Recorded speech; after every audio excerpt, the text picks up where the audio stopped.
What's going on, everybody? I'm Antonio, founder of Impressive Prints, photography and digital film, video production. And enough about me. I'm down here at Patchwerk Studios. I'm with the owner and the founder of Patchwerk Studios, Mr. Curtis Daniels. It's nice to be with you, sir. All right. All right, and I just want to ask you a couple questions today. Yeah. First question is, what inspired you to open up a studio, and have all these, and did you think all these artists would come through that came through?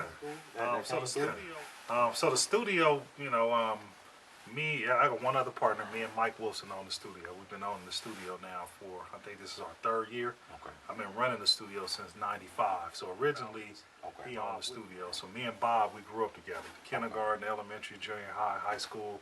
We both played ball. I went on a football scholarship to Michigan State. He went to the Falcons. He got drafted. We had a little homie named Razkaz that was in LA that was rapping. Yeah. And I thought he was the most talented person on earth. Yeah. And being that we were all probably not even 20 yet, and young and naive, we thought we would just be able to get him a record deal, but it didn't happen like that. So we couldn't get him a record deal.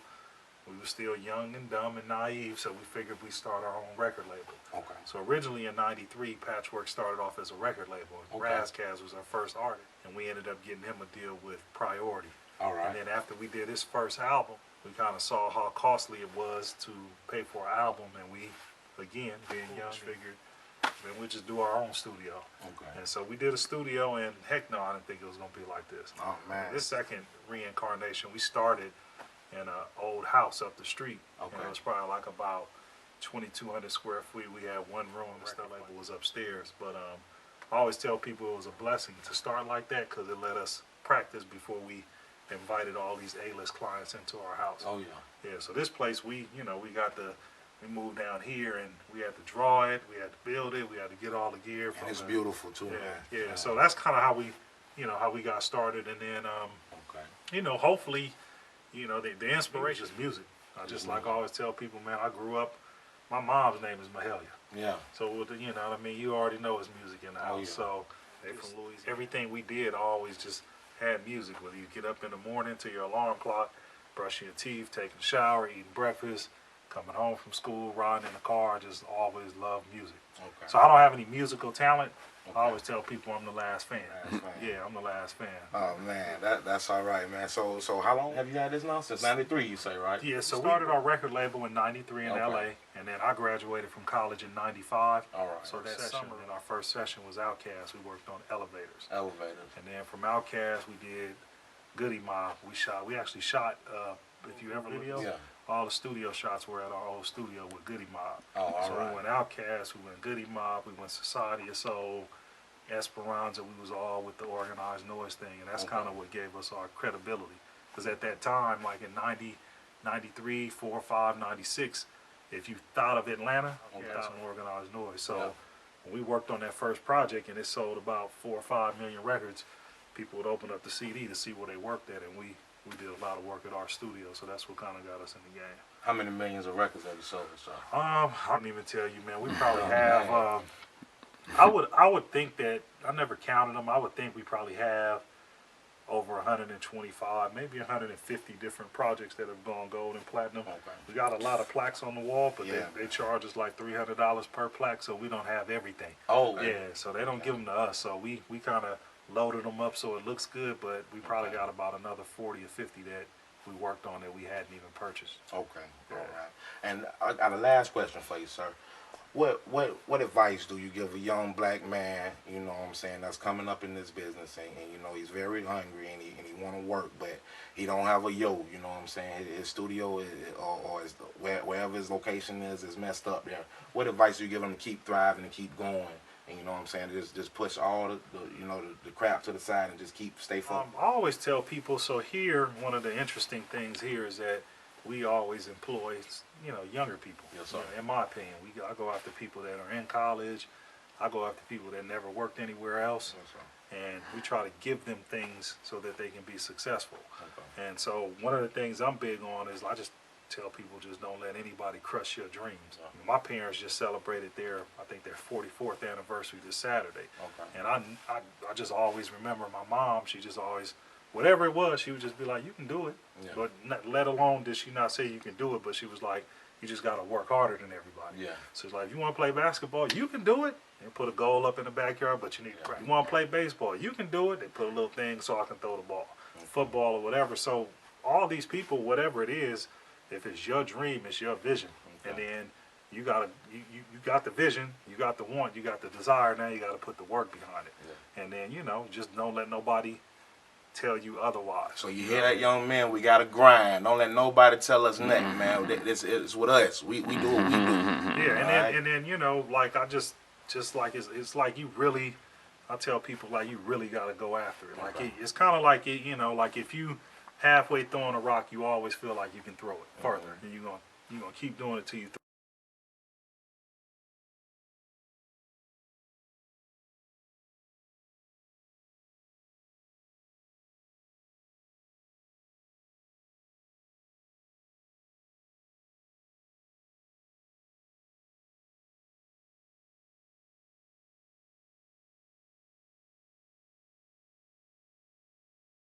throw your arm out. But if you practice and train and lift weights, you only got to throw the rock one time if you really do it. So if you want to do the music thing, I always just tell people it's like a 21-day rule. Okay. Just go hard for 21 days. Like really everything that you can possibly do from the time that you get up till you go to sleep, really be working on what you want to do. Okay. And if it doesn't happen for you and you really, really gave it your all, then maybe you need to do something else. But if you know yourself that you really didn't do nothing that day, you're going to always keep trying. You never really going to know the answer because you never really went after it. Right. So like for us, we went after it. I graduated and everybody, all my friends, I went to school at Michigan, so a lot of people took jobs in engineering and manufacturing, and I was the dummy out of college. I was the dummy because I graduated, got my degree, and I was working at a studio, living in Bob's house, getting paid $500 when he wanted to. Oh, not monthly, but when he wanted to pay me. And so all of these people, it was like a weird dynamic. I started off like this. They came out making $30,000, $40,000 or whatever. Okay. And then as the years went on, now they keep saying, oh, man, you lucky. You get to do what you want to do. Man. You get to work in your dream, and I hate my job, and I don't want to be here or whatever. So it's kind of like, you know, the other thing I would tell people is just find something that you would do for free. And if you would do it for free, do it for free. Yeah. And then you'll probably be passionate about it. You'll probably get good at it. You'll become an expert at it, and you'll be so great at it that people will be offering to pay you to do it for them. And then now you got your business. So for us, we just love music. We was doing it. We got good at it. We got great at it. We got excellent at it, and people just start paying us to do a whole bunch of stuff. That's why y'all here. Yeah. Y'all paying us to do this interview. That's what's up. Yeah.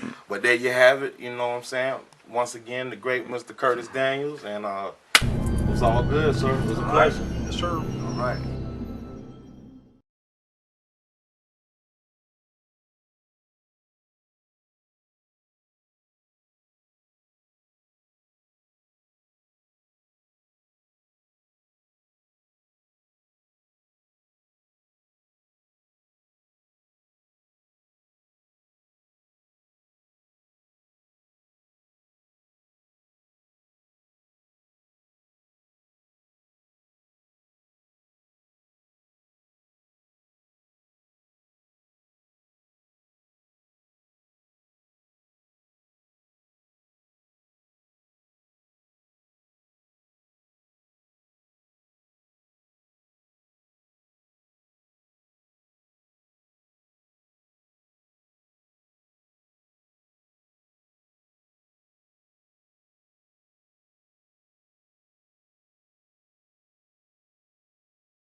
I'm Antonio.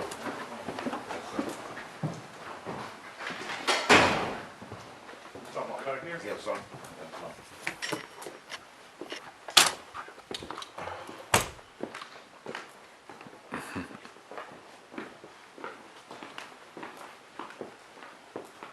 Right here.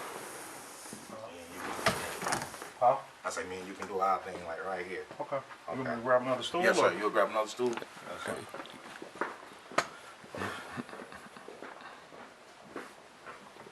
Signal at 5. So how's your project? Okay. Almost got drive one done. I know.